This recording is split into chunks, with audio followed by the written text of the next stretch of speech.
স্বপ্না বিশ্বাস। মানুষ, সমুদ্রের সাথে মানুষের কিছু মিল আছে।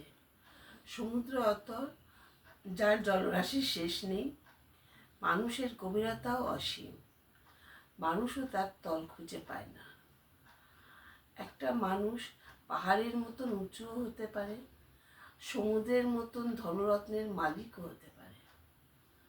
সমুদ্রের তলা থেকে মানুষ মুক্তা আনে, কেউ মাছ ধরে, কেউ সমুদ্রের জলে পা ভিজিয়ে আনন্দ পায়।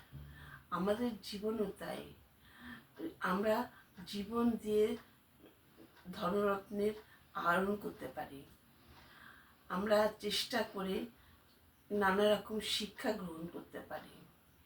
মানুষের মন হচ্ছে সংগ্রহশালা, এখানে যে যত আহরণ করবে সে তত লাভবান।